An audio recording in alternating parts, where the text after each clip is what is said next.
दिसंबर 2020 में एक ऐसा खतरा दुनिया के सबसे सुरक्षित नेटवर्क्स के भीतर घुस गया, जिसका असली चेहरा किसी को नजर नहीं आया।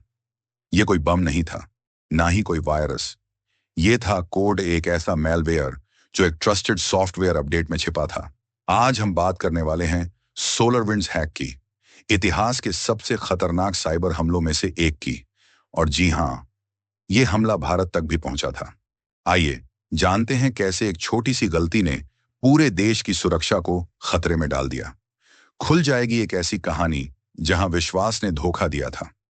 आपके साथ हैं हमेशा की तरह क्राइम डायरी। साल था 2020 और एक कंपनी जिसका नाम था सोलरविंड्स, यूएस में स्थित थी। यह कंपनी एक ऐसा सॉफ्टवेयर बनाती थी जो ऑर्गेनाइजेशंस के नेटवर्क को मॉनिटर करता था। उसका प्रोडक्ट ऑनरियन प्लेटफॉर्म था, जिसे 33,000 से ज्यादा संगठन यूज करते थे। सरकारी एजेंसियां, फॉर्च्यून 500 कंपनियां, डिफेंस सेक्टर तक।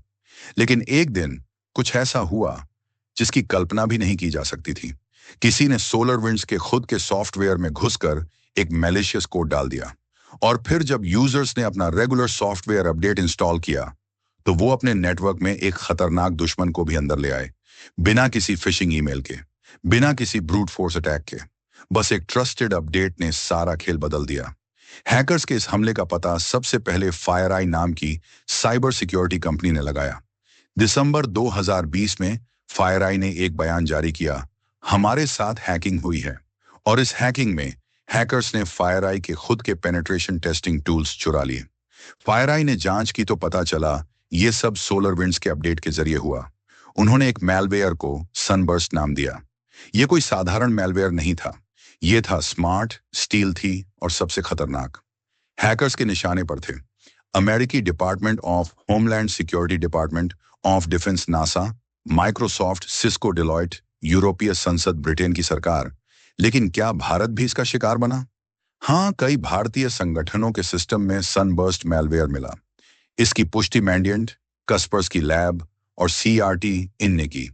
प्रभावित संगठनों में शामिल थे भारत सरकार के कई विभाग, आईटी सर्विस कंपनियां, टेलीकॉम कंपनियां, रक्षा सेक्टर के ठेकेदार और सबसे खतरनाक बात, हैकर्स ने सिर्फ डेटा चुराया नहीं, बल्कि वो भारतीय नेटवर्क्स का मैप बना रहे थे।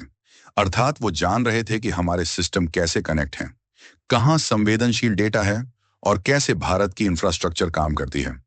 यानी ये बस एक शुरुआत थी, असल हमला अभी बाकी था। हैकर्स ने सोलरविंड्स के डेवलपमेंट सर्वर में घुसकर ओरायन सॉफ्टवेयर के सोर्स कोड में एक ट्रोजनाइज्ड डीएलएल फाइल डाल दी। ये डीएलएल फाइल सनबर्स्ट मैलवेयर से भरी थी। फिर जब यूजर्स ने ओरायन अपडेट डाउनलोड किया, तो वो मैलवेयर भी उनके सिस्टम में इंस्टॉल हो गया। क्योंकि ये अपडेट सोलरविंड्स के डिजिटल सिग्नेचर से साइन था, इसलिए सिक्योरिटी सॉफ्टवेयर ने इसे सुरक्षित मान लिया।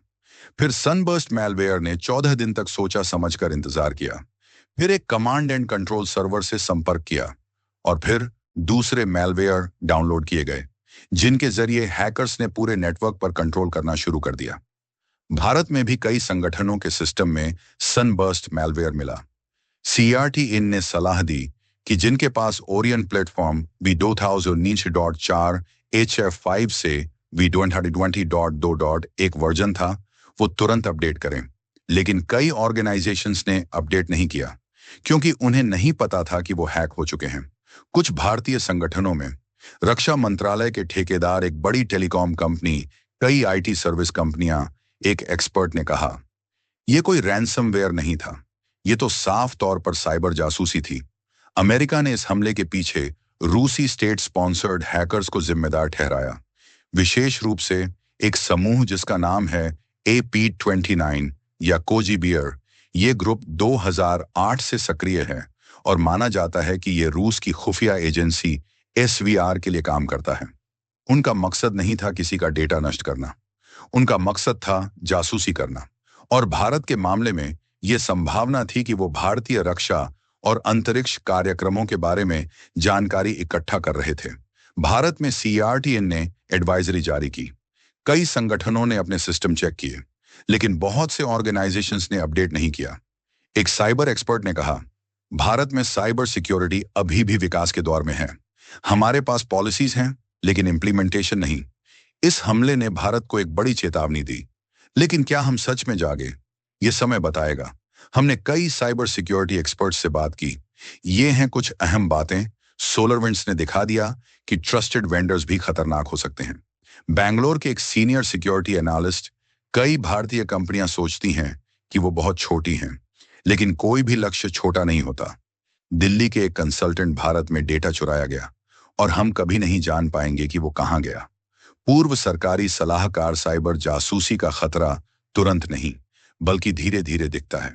हैकर्स ने भारतीय नेटवर्क्स का मैप बना लिया। अब वो जानते हैं कि कैसे हमारी सिस्टम काम करती है। अगला हमला कभी भी हो सकता है और ये बार शायद बहुत खतरनाक हो। सोलरविंड्स के बाद कई अन्य हमले हुए, कसेया वीएसए, लॉग4j वल्नरेबिलिटी, और हर बार सबक एक ही रहा। ट्रस्ट अब एक कमजोरी बन चुकी है। भारत को क्या करना चाहिए? सॉफ्टवेयर वेंडर्स की जांच करें, देशी साइबर सिक्योरिटी समाधानों पर निवेश करें, अधिक साइबर पेशेवरों को प्रशिक्षित करें, जागरूकता बढ़ाएं, तेज रिस्पॉन्स प्लान बनाएं, क्योंकि अब साइबर वॉर में दुश्मन केवल आपके गेट के बाहर नहीं, बल्कि आपके सर्वर के भीतर है। सोलरविंड्स केवल एक हैक नहीं था, यह था विश्वास का एक धोखा। ये हमें याद दिलाता है कि सुरक्षा का मतलब केवल फायरवॉल नहीं है, ये एक सतर्कता की कला है।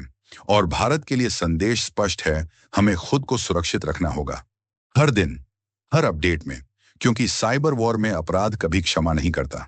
धन्यवाद देखने के लिए। अगर आपको ये कहानी पसंद आई तो लाइक, शेयर और सब्सक्राइब करें। क्राइम डायरी घंटी का आइकन बजाएं ताकि आपको कोई क्राइम की कहानी मिस ना हो। अगली बार तक के लिए सुरक्षित रहें, जागरूक रहें और याद रखें, साइबर दुनिया में सच्चाई हमेशा छिपी रहती है, लेकिन कहीं ना कहीं वो खुलकर सामने आएगी।